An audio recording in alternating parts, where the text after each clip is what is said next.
Can you tell me about a time that you felt that your safety was threatened because of your gender?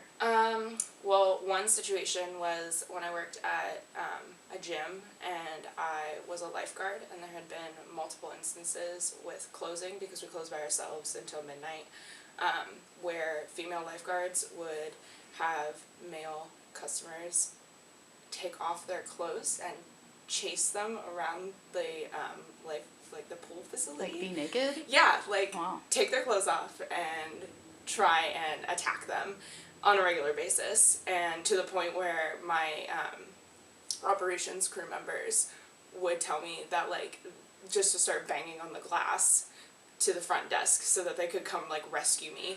Was it like joking, or like No, were the like, guys like pretending like they were joking, or was it just like no, this was like a serious thing that like I talked to a couple of lifeguards that like we're not allowed to work the night shift anymore because they had so many men sexually harassing them on a regular basis. And then I would have to walk from the gym to the parking garage, and I would always have like creepy 45-year-old drunk men hitting on me, and so I would always like have to hold my key in between my fingers so I could like defend myself walking to the parking garage, and had to like park in a specific spot because there were so many issues with people getting attacked or raped at Easton from having to get off work at like 1 o'clock in the morning and having to walk back to the parking garage. And then when I was a kid, growing up, we had a neighbor move in next door who had raped his 13-year-old daughter, and had just gotten out of jail for it when I was 13. And so I basically spent most of my like childhood, adolescence, having to stress out about making sure the blinds were closed when the lights were off, or when the lights were on, it was dark, just because he would like be able to look in through our windows from his house because he was on a hill, and like my mom ended up having to build a privacy fence because we were so worried that he was going to be like creeping or like break into the house or whatever, and like we had to like lock the doors and everything, and I wasn't allowed out after a certain time just because she was so worried that he was going to do something. There's been like other instances of just like catcalling when walking around. Yeah.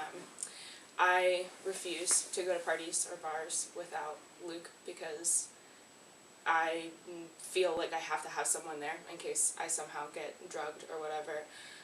I've had male friends that I've had to stop being friends with because they make comments like, oh, when you were wearing that shirt the other day, you were totally asking for it, and things like that. And it's like, you're way bigger than me. Like, no matter how well I can or can't defend myself, you're big enough that if you sit on me, I'm not going to be able to do anything. Yeah. And it's scary to think that people that are your friends can make comments that frighten you so much and that they just don't think that it's an issue, and are so shocked when you tell them that you were like afraid to be around them because of the comments they made. Do you think they realize that their comments are harmful, or? I don't think so. A lot of them that I've confronted about it, they're like, well, I was just like paying you a compliment or whatever.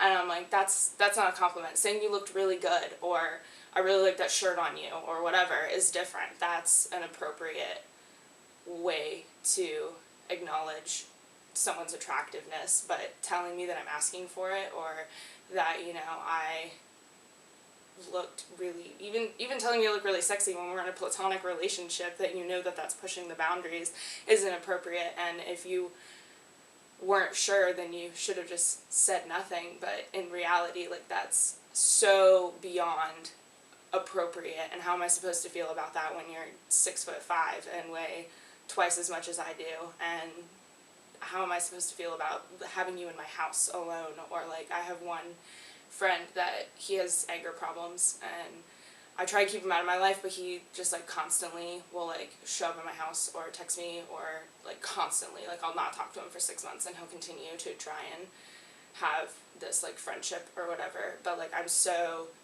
just as afraid of pissing him off as I am of being friends with him, because he knows where I live, he knows where I work. He has had instances in the past where he's dated friends of mine and showed up at their house because he's mad about whatever, and like broken things of theirs and things like that. And it's like, I shouldn't have to be afraid of someone that considers themselves my friend.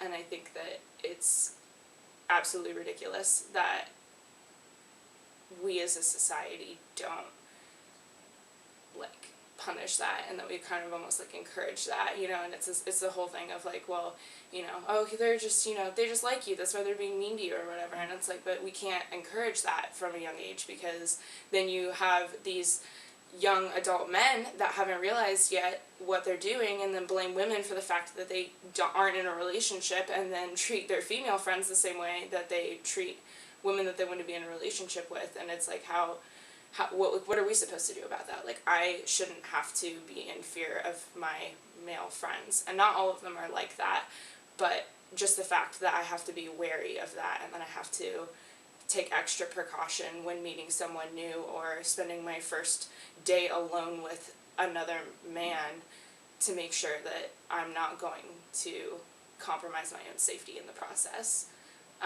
And I always, growing up, have been afraid of men, and we're not really sure why. We don't know if something happened when I was a baby, or if it's just, I've always been hyper aware of the way that men treat a lot of women.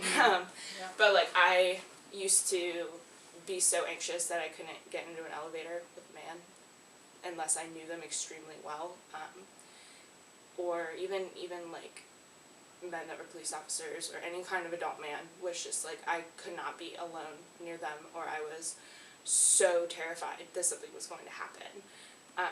It's like a lack of trust.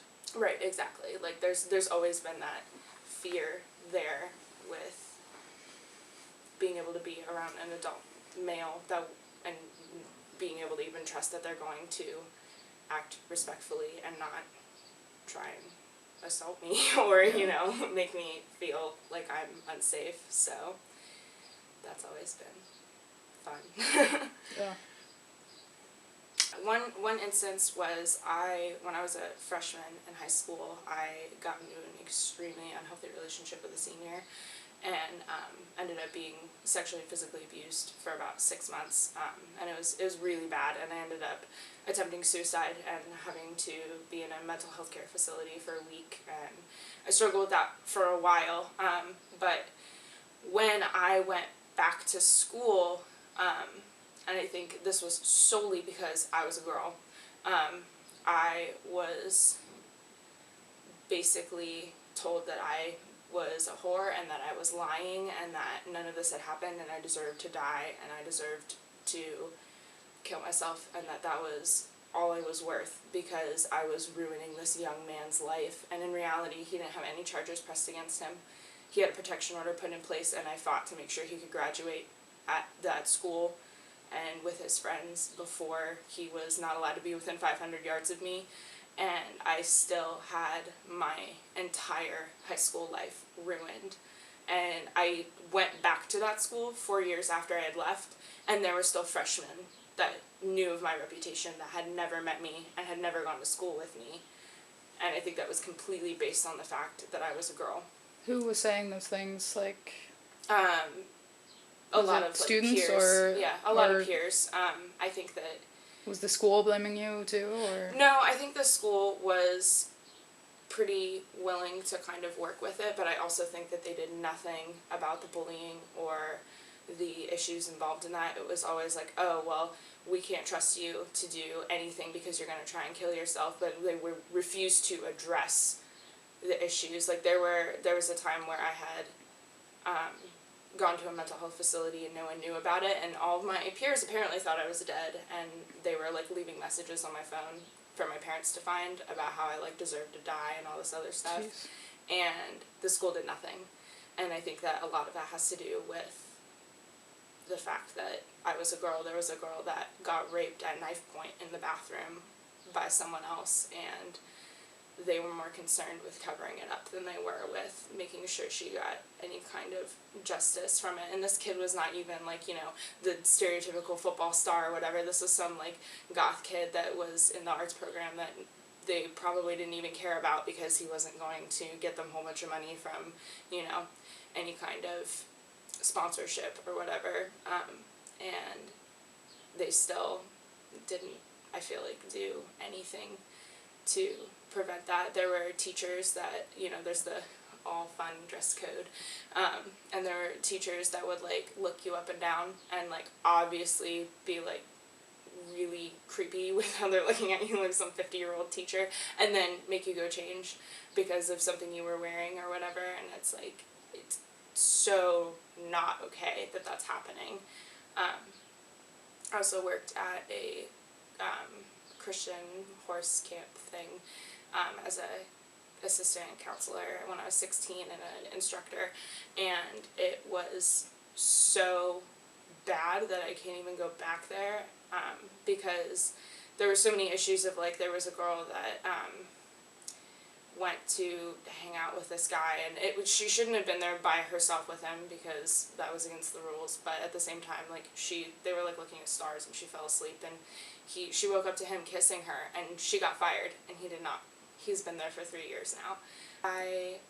There were always issues with the way dress code was handled. If you were a guy, you could not wear a shirt, you could lifeguard without a shirt, but I couldn't wear shorts that came down to my knees because they were too baggy, and if I put my knees up in the correct position, then someone trying to look down my shorts might see something. And it was, it's completely rude and unfair. Like, it was 110 degrees that summer, and I'm having to wear cropped jean shorts to be able to comply with dress code. There was a old camper that talked to me on Facebook about how one of her counselors was encouraged to tell her that because divorce was a sin, that it wasn't okay to divorce an abusive man unless they were physically abusing you. If it was emotionally abusive, you had to stay, unless it was something that was considered okay by the Bible. They were teaching 12-year-old girls, 12 to 17-year-old girls, that they should just deal with the emotional abuse to avoid sinning. You couldn't talk about sex or sexuality or anything along those lines, and it just created this really unsafe haven, I feel like, for young girls that had these questions. And, it's like, yes, we want to obviously stick to what the religious idea of it, but we shouldn't be discouraging them from asking those kinds of questions because they could come across those things in their lives. And I think a lot of it was the girls having questions about boys, or girls, having questions about things like that, and we weren't sitting here encouraging the guys to, not divorce their emotionally abusive wives. It was, you're the man, and you're so great because you're a dude. And yeah, it makes me wonder what kind of conversations we were having with guys at that sort of situation. Exactly, and I think a lot of it was about, them, like, and then, like, conversations about the whole women being subservient to men. They were very, very into that and talked about that a lot, which I think is hilarious because we weren't allowed to talk about sexuality or sex, but we were allowed to talk about how women are subservient to men. And, it terrifies me to think that there's boys that grow up from 7 to 17 going to this camp, hearing that they're dominant over women regularly, and then going back into the real world where there are a lot more consequences to that kind of thinking for the women around you than when you're at camp and everything's hyper-controlled. And I think that it's absolutely terrifying to see that, and I can only imagine some of the things they've probably done or said to people around them because of growing up being taught things like that.